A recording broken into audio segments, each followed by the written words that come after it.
歡迎來到深夜故事屋，我是香菜。我喜歡聽故事，也愛說故事，希望我說的故事你也喜歡。常常聽人說，人在做，天在看，不是不報，時候未到。所謂現世報，有時候不是天打雷劈，而是良心一輩子的折磨。以下要說的故事是香菜小時候聽老人家聊天時，說到他們以前村莊某人家發生的故事，內容有再加以腦洞改編而成。一念之間，這件事發生在1950年代，那是個物資匱乏、重男輕女的年代。山上有戶姓林的人家，家裡生了5個孩子，老大是女兒，名叫招娣。這名字在那個年代並不稀奇，意思是招來弟弟。他出生那一天，奶奶還說這個名字取對了，後面一定會有男丁。果然，招娣後面接連多了3個弟弟，最後一個是妹妹。家裡主要是務農，種番薯、種甘蔗，養一些雞、豬等等，日子勉強過得去。父母對弟弟們特別疼愛，總說男孩子要讀書，將來才有出息。至於招娣，從小就幫忙挑水、餵豬、煮飯，念到中學畢業，母親便說，家裡供你念到中學已經很夠了，你該去賺錢幫忙貼補家用，弟弟們以後還要念書呢。那一年他16歲，他進了山下的紡織工廠，每天清晨天還沒亮就出門，騎腳踏車到車站，再搭車去工廠。手指頭常常被機器刮傷，棉絮粘滿頭髮，有時候回家還得煮晚飯，薪水幾乎全數交給母親。招娣有時候看着弟弟們吃香喝辣，內心複雜的情緒總是不停地擾亂着他。男生就這麼了不起，我一點也不輸給男的，為什麼就不能像弟弟們一樣被父母重視，捧在手心上？隔壁住着一戶做生意的人家，在村裡開雜貨店，家境也沒有比招娣家好多少，維持得過去而已。他們只生了一個兒子，叫國成。國成從小發育遲緩，說話慢半拍，動作也笨拙。村裡的孩子常笑他傻，還常常捉弄他。但國成的母親總樂觀地說，晚一點沒關係，慢一點沒關係，大只雞晚啼，心好就好。平常國成都是跟着父母到雜貨店，父母一邊忙着顧店，也能照看得到國成。兩家中間有個小池塘，本來是灌溉用的，水不深，但邊緣長滿青苔，滑得很。那天早上下了一場雨，初夏時分，山上的中午已經開始變得悶熱。招娣的工廠今天下午要進行全面消毒，所以中午就關廠了。招娣午後回到村裡，經過池塘邊時，遠遠的就看到國成蹲在另外一邊撈蝌蚪。他心裡其實皺了一下眉，心裡想，這空會不會跌下去啊？但是他腳步沒停，就在他經過的那一刻，國成腳下一滑，整個人跌進水裡。池塘的水雖然不深，但對孩子來說已經足夠致命。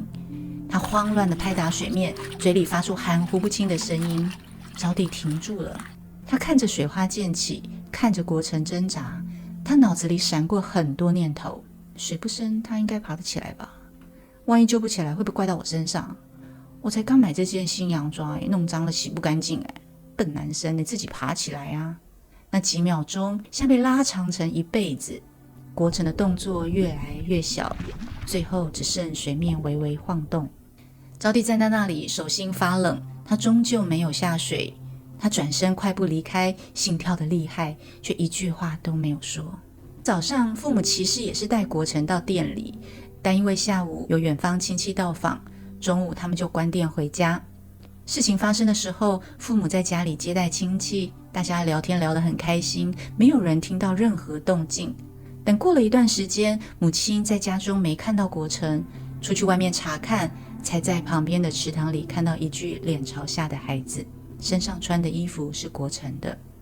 母親哭到昏厥，父親跪在池邊捶胸，哭着喊着國成的名字。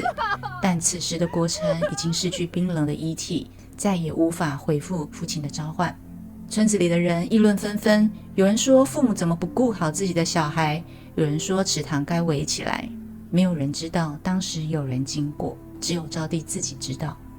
晚上吃飯的時候，父母在談論國成的意外，母親突然轉向招娣問說，招娣，你今天下午回家的時候沒有看到國成哦？招娣停了一下剛夾到嘴邊的地瓜葉，頭也不抬的回應：“沒有啊，我怎麼可能看到那個空？”母親感嘆地說：“也對啦，你如果有看到，他也不至於會淹死。他們家只生這一個孩子，空就算了，現在連命都沒了，他們父母要怎麼辦呢？”招娣聽到母親的感嘆，頓時肚子一頓翻攪，她急忙把碗中的飯菜扒完，便回房去了。小妹望向招娣的背影，年紀還小的她還不懂這些人情世故，她只知道下午在廚房幫忙家務時，看到姐姐神情慌張地衝進家門，回家後一句話也沒說，就往房間跑去，一直到要準備煮晚飯時，才無精打采地走出房門。晚上，招娣躺在床上，閉上眼睛，就看到水面下那雙睜大的眼。她冒着冷汗，告訴自己，不是我的錯，是他自己跌下去，又不是我推下去的。可是那句話說了無數遍，心卻越來越虛。後來，國成的父母將雜貨店收起來，搬離山上的家，到外地生活去了。幾年後，招娣嫁給了隔壁村的木匠，丈夫老實勤快，招娣手腳利落，工作能力強，在紡織工廠做到了班長的位置，日子也算過得安穩。不久後，她生了一個女兒，後來也生了一個兒子。抱着兒子的那天，她心裡忽然湧起一種說不出的恐懼。如果有一天他掉進水裡呢？她對兒子極度保護，甚至有些神經質，只要孩子靠近水邊，她就大聲呵斥。但命運似乎並沒有給她安穩的回報。丈夫在一次工作意外切斷了左手掌，從此一蹶不振，成天在家喝悶酒。兒子從小便不愛讀書，長大後游手好閒，交了一群狐群狗黨，不去學點一技之長賺錢，但卻很會花錢，吃喝嫖賭樣樣都來。倒是女兒繼承了招娣的個性和工作能力，很早就幫着招娣分擔家裡的經濟。弟弟的賭債也有一部分是她幫忙處理的。招娣50多歲那年，有一天，她在工廠探視作業員工作情形，下樓梯的時候，眼前突然變暗，雙腳瞬間一軟，失足跌落樓梯。緊急送醫後，醫師診斷為中風，半邊身體癱瘓，說話含糊不清。幾年後，病情惡化，幾乎無法動彈，只有眼睛還能睜着。醫生說她像植物人，但意識可能還在。她就這樣躺了將近15年。那15年裡，家人說她偶爾眼角泛着淚光。女兒感覺招娣聽得見他們說話，只是無法回應。而在招娣自己的世界裡，她常做同一個夢，夢裡是那個小池塘，陽光照在水面上，風很輕。她不是50多歲的病人，而是16歲的少女。她站在池塘邊，腳邊長滿青苔，水面忽然泛起漣漪。國成從水裡慢慢走出來，衣服濕漉漉的，卻沒有狼狽。他的眼神不再遲緩，而是清澈且平靜。阿季，他輕聲地叫他，但招娣喉嚨發緊，發不出聲。那天我很怕，國成說，我一直看着你。招娣想說對不起，卻只能流淚。國成蹲下來，把水捧起來，又讓水流回池裡。水其實不深，他說，你只要伸手就抓得到我，至少你喊一下，我父母就會出來救我。這些話像刀一樣的割進他心裡。這些年，招娣不是沒想過，就算他不自己下水去搭救，至少他可以喊救人啊。為什麼當時他卻做了最不該做的選擇，轉身離去？夢裡的他跪在地上，終於哭出聲來，對不起，對不起。國成沒有責怪，只是看着他說，你也一直掉在水裡。招娣愣住了，這麼多年你沒有爬起來。這時的水面忽然變成一面鏡子，他看到自己躺在病床上的樣子，兒子在旁邊不耐煩地滑手機，他想動卻動不了。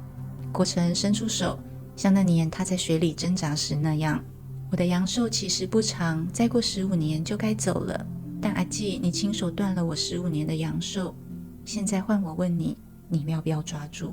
招娣顫抖着伸出手抓住國成。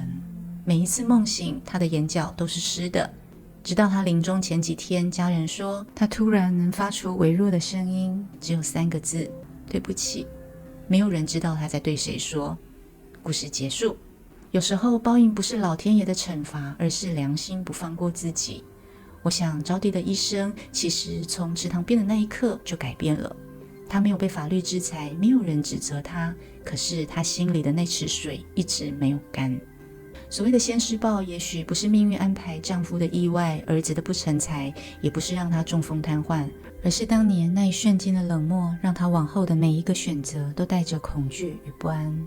伸手或是順口，其實只是一瞬間的勇氣。如果那天她採取了其中一種方式應對，至少她不會一輩子活在我本來可以這樣的陰影裡。